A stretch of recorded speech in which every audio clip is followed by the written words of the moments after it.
Today we are going to start third chapter, Papaya's Adventure. It is written by Anita Desai. It is very interesting.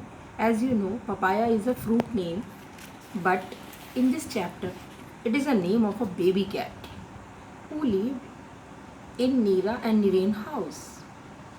They loved their cat very much. They called her Kitty. She was very cute. She has beautiful golden eyes and white whiskers. एक दिन baby cat ने dining table पर रखे हुए bowl में रखे हुए एक पपाया को देखा और खाने के लिए उस पर कूद पड़ी। जब तक नीरा और नीरेन उसे देख पाते वह आधा पपीता खा चुकी थी। नीरेन ने उसी समय उसका नाम पपाया रख दिया। कैट के बारे में एक यही बात ओड नहीं थी। उन्होंने अगली गर्मियों में देखा कि उसे ट्रैवलिंग बहुत पसंद थी। गर्मियों की छुट्टियों में उनके पापा ने कश्मीर जाने का निश्चय किया, बट एक प्रॉब्लम थी कि पपाया को किसके पास छोड़ें। जब कुछ समझ में नहीं आया तो मम्मी ने पपाया को साथ ले चलने का डिसीज़न लिया। ये बात बच्चों को बहुत अच्छी लगी और उन्होंने पपाया कैट को पूरा ध्यान रखने के लिए मम्मी को प्रॉमिस किया। पूरे रास्ते पपाया कैट एक टोकरी में बंद थी। उसे नींद आ जाती है और फिर एक झटके के साथ वो जाग जाती है। वह ठंडी हवा के बहने की आवाज़ सुनती है और बास्केट में ही उठकर बैठ जाती है और नीरन की बातों को ध्यान से सुनती है। नीरा छोटे छोटे वुडन हाउस बोट्स को देखकर, जिसमें कुशन और कर्टेन्स लगे हुए थे, उनके बारे में जानना चाहती है। पापा उसे बताते हैं कि वे छोटी छोटी वाटर टैक्सीज हैं, उन्हें शिकारा कहते हैं।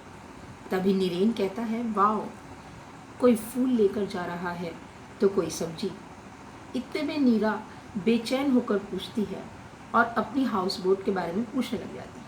मम्मी बच्चों को सामने की तरफ इशारा करते हुए कहती हैं कि जिसमें पिंक पर्दे हैं और फ्लावर पॉट से सजी हुई है, द स्टार ऑफ कश्मीर नाम की हाउस बोट ही हमारी है। नीरेन कहता है, ये तो बहुत अच्छी बात है। लिलीज़ के बड़े बड़े फूलों को तो देखो, क्या इतने बड़े लिली के फूलों को देखा है? वे दोनों एक दूसरे के साथ फन करते रहते हैं, लेकिन बेचारी पपाया वो तो कुछ भी नहीं देख पा रही थी। जैसे ही टोकरी को खोला गया, पपाया गुस्से की म्याऊं आवाज़ के साथ बाहर आई।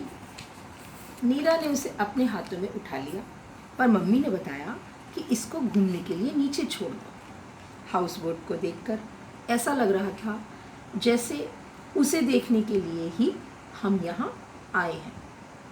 विंडो पर ठंडी हवा से हिलते हुए पर्दे, विलो ट्री की बड़ी बड़ी पत्तियाँ हवा में लहराते हुए, बालकनी में रखे फ्लावर पॉट्स, फ्लावर पर मोटा सा कालीन, रूम में सोफ़ा, कैलेंडर, मैगज़ीन और लकड़ी की चीज़ों से सजा हुआ रूम बहुत सुंदर और आरामदायक था। तभी पपाया ने खिड़की के बाहर जंप किया और ठंड के कारण जम गई। उसकी कमर टेढ़ी हो गई और बाल खड़े हो गए। आंखें डर के मारे खुली रह गई। उसने देखा चारों तरफ पानी ही पानी था। एक चीख के साथ कमरे में इधर उधर भागने लगी और फिर बोट के एक अंधेरे कोने में अलमारी के नीचे बैठ गई। तभी सबके हंसने की आवाज़ सुनी। सभी ने उसे बेवकूफ़ बनाया था। Now students,